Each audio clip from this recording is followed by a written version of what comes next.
Hey, how are you doing? It's been a while. You look great. I'm really glad that you're here. I know it's been like 2 years since I posted my last video. I recently had some people reach out to me and ask me to make a video, so I said I would do that last week, and now I'm doing it today. So, hey, thanks for caring. Shout out to Ellie. And yeah, I'm gonna just make a video now. So, something that has helped me, I was just thinking, with how crazy life has been, something I've been thinking about in the last few years of my life, something that's really helped me is sometimes it's kind of hard, I don't know, maybe if you're a people pleaser like me, you put other people's needs sometimes ahead of your own. I know anytime there's like a group decision, I always am like, oh, I can do that unless you want to do that, I never just like make a decision and then like I'm happy with it. Something I'm still working on. Recovering people pleaser. We're seeing how it's going. And it's been awesome, actually, so far. In case you're a people pleaser and you're like, but I kind of like being a people pleaser because it makes me feel like I'm a part of things and it brings me joy and I like when people like me. And hey, I like when people like me too. Okay? I love it. Also, I cry a lot less. So that's really nice. In my path of recovering from being a people pleaser, I learned I'm a lot happier. I do a lot less. I spend a lot more time just laying down. I don't know if you ever watched Avatar: The Last Airbender, but one of my everything about that show is amazing.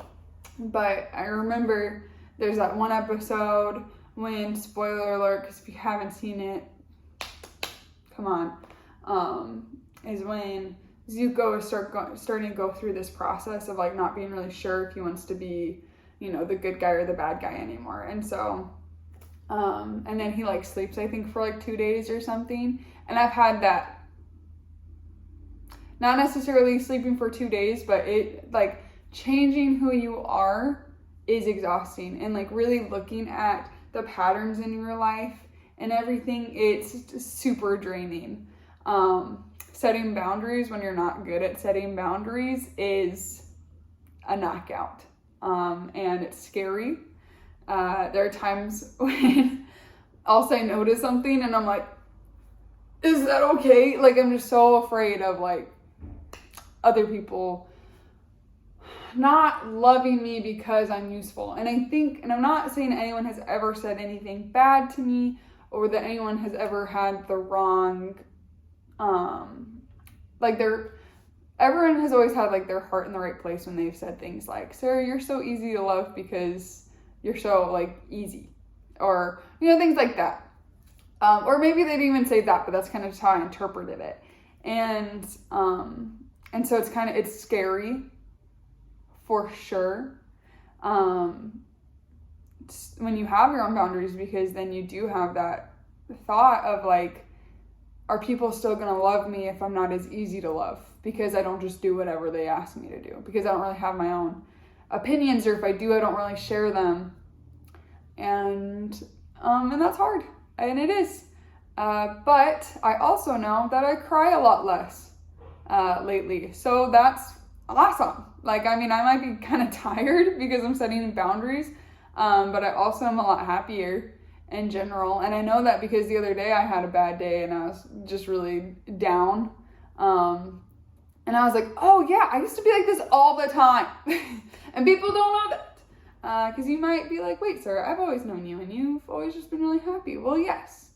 Also, there was a time when I was really sad because a lot of things were happening in my personal life. And I remember specifically this one time I had all my roommates around, and they had friends over, and I liked all of those people, so I'd hang out with them for a little bit, and I'd be like, all right guys, I'm going upstairs, and I'd be like kind of skipping up the stairs, and I got to a certain point when I turned and you wouldn't see me anymore, from like I would be out of that eye line, and I just remember slumping, and then just kind of slowly going up the rest of the stairs. And that was just, I guess, like a very like visceral moment that I was like, something something's wrong here. This is weird, and that's not normal. Anyway, I guess that's kind of aside from the point that I'm trying to make. Or maybe it is, but it's not exactly the video I want to make today. The point is, I hope that you're doing good. I hope that you are making choices for you.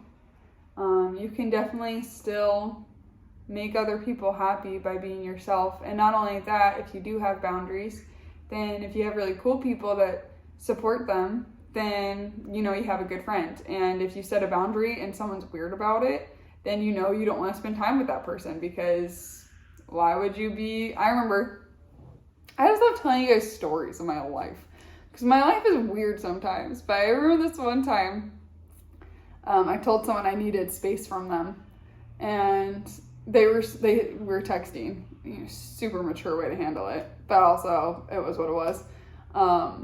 I told them I needed space, and they said, "You don't need space." And I was like, okay, with that response, that just solidifies the fact that I need to be away from you because you're weird and controlling.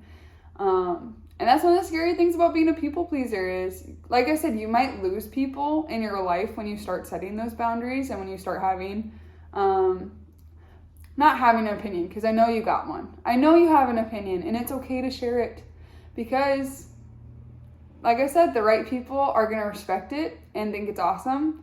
Or even if they disagree, they're going to be mature about it and be like, hey, that's cool. Like, if that's what you feel. And then the people that don't need to be in your life, or the people that, again, might be kind of trying to,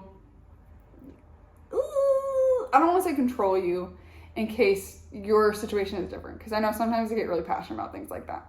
And then I'm wrong, and that's okay. But if people are weird about your boundaries, then you know that person might be kind of using you. But like I said, that's not a blanket statement. Feel it out for yourself. Kind of think about it. Because there might be people in your life that you're like, you know what? You like me just because I kind of do whatever you want to do, and that's not cool. Or there might be other people where they might be like a little controlling, but a good conversation and some time can fix that. So that's totally up to you, and I support whatever you decide. You know why? Because you have good ideas, and you have good thoughts, and you have good opinions. Anyway, I'm glad we could have this talk. I hope you guys are doing good. I'll talk to you later.